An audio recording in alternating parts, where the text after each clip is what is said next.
महाअग्निवीर बना दिए। बहुत लंबी लिस्ट है भाई, अगर मैं बोलना शुरू करूं। पूंजीपतियों को फायदा पहुंचाने के अलावा और इन्होंने कुछ नहीं करा।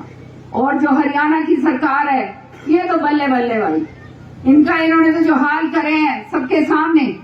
आज मुझे बताओ, विधानसभा के अंदर ये बिल पेश कर रहे थे फैमिली आईडी का, उस समय मैंने बहुत जबरदस्त तरीके से उसका विरोध करा था। बहुत लंबी तकरीर दी थी मैंने कि किस तरह से ये फैमिली आईडी सबके गले की फांस बनने जा रही।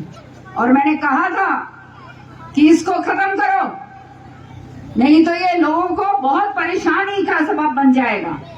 और आज वही हालात हो गए नहीं हो गए, हाथ खड़े करके बताओ मैंने, सही बात है या नहीं भाई? पड़े हुए हैं। हर एक आदमी को विवश कर दिया है। थैला लेकर परिवार का एक आदमी कागज लेकर कभी इधर कभी उधर कभी इधर, यूं ही हो रहा है ना भाई, सबके घर हो रहा है। किसी की तो इनकम दिखा दी 8 लाख, किसी की दिखा दी 8 करोड़। जिसके मेरे पास एक बंदा आया जो था वो कहना बिल्कुल ही अनपढ़ आदमी बेचारा, पेंशन से जो है उसका गुजारा होता था। पिछली बार जब मैं दौरे पे थी, जब उसने मेरे को वो कागज दिया, मेरे पास है अभी तक। उसको मैंने पूछा क्या बात हो गई था, वो कहता जी मेरी जो है बंद कर दी, पेंशन बंद कर दी, बुढ़ापा पेंशन क्यों बंद कर दी? मैंने कहा कागज दिखा के बात होगी। कागज में ये लिखा हुआ रिटायर्ड प्रिंसिपल, आमदनी जो है 8 करोड़ से ऊपर, और इसलिए पेंशन बंद कर दी। और वो आदमी ऐसा जिसको जो है क ख ग नहीं लिखना आता, ये हालात, उसको रिटायर्ड प्रिंसिपल दिखाकर उसकी खत्म कर दी। तो ये तो खाली एक मसला, एक जो है एग्जाम्पल मैं आपको बता रही हूँ। हजारों ऐसे इस तरह के हैं। जाओ जब ठीक करवाने तो क्या कहते हैं, या तो भाई इधर जाओ उधर जाओ, पोर्टल बंद है, पोर्टल खुले मिल जाए तो भाई जेबें जो हैं, जेबों को भी जो है वो मिलाई लगानी पड़ती है। सही है या नहीं? हालात ऐसे हो गए। सरकार क्या होती है? सरकार होती है सहूलियत देने के लिए। सरकार होती है कि परेशानी अगर किसी के है वो परेशानी मिटाओ। सरकारें इसलिए बनती हैं, सरकार तुम लोग वोट इसलिए थोड़ा देते हो कि वोट दे दो और भाई अपना नेता मौज करे और सरकारें मौज करें। सही बात है या नहीं? तो ये हालात आज के दिन हो गए हैं। तुम चिंता ना करो, सरकार हमारी आंट दो, इसने जो है पहली कलम से पूरा खत्म करेंगे, इसमें कोई एंड नहीं। सच्चाई है। पानी की बात कही रेणु बालाजी ने। विधानसभा की तकरीर कितने लोग सुनते हो जब मैं बोलती हूँ? हाथ खड़े करके बताओ, किस कोई सुनता है क्या? सुनते हो?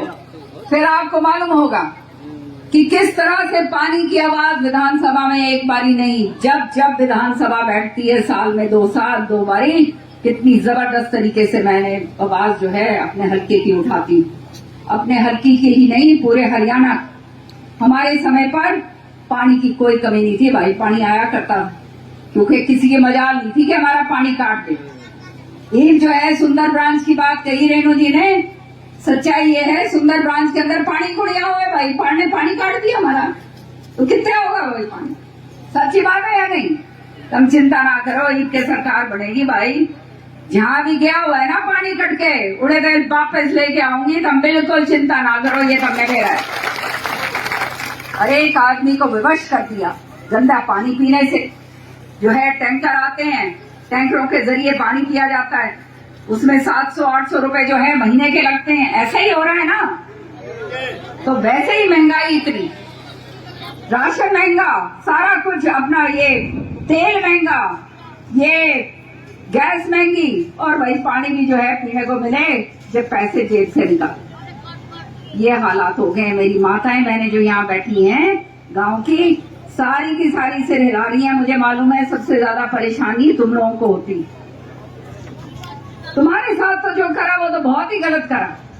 पानी तो मिलता नहीं, वो तो न्यारी बात है। ये कहा था मोदी जी ने, काला धन वापस लेके आऊंगा, कही थी, याद है ना सबने? काला धन वापस लाऊंगा।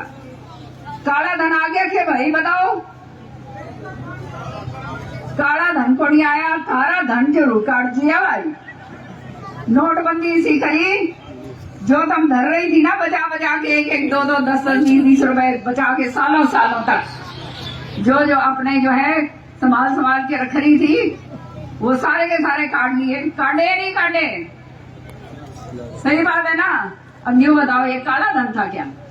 ये धन इनकी मेहनत, इनके धनी या इनके घर वालों, जिसके भी जो पैसा था, जिसकी भी कमाई थी, उसका एक एक पैसा बचत करके रखा हुआ था, और वो भी निकाल के रख लिया। जिनके पास काला धन था वो तो बाहर अपने मौज कर रहे हैं, अभी तक कोई आया तो है नहीं वापस। तो ये कहने का मतलब ये कि ये खाली जुमले बोलते हैं और झूठ बोलते हैं, हमेशा से लोगों को गुमराह करा, जात पात की राजनीति करी है, या जात पात से उठकर फिर धर्म की ऊपर जो है राजनीति करते हैं।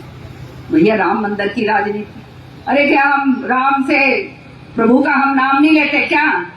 इनसे ज्यादा बैठ के हमारे को, मेरे को बिठा दो कहीं की, चुपाई सारी मैं पढ़ दूंगी भाई, पूरी की पूरी गीता की।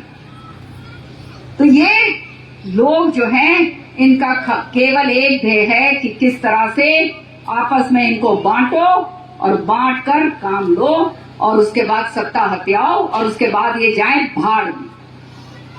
तो ईद के भाई 10 साल हो गए हैं, समझ आ गई है ना सबने? आ गई कि नहीं? गरीबों का कोई नहीं है, याद रखना, केवल कांग्रेस पार्टी है जो सोचती। कांग्रेस पार्टी जिंदाबाद, किरण चौधरी जिंदाबाद। और जो गरीब समाज है उसका कोई नहीं है, केवल कांग्रेस पार्टी, जो जनता की आवाज है और जनता की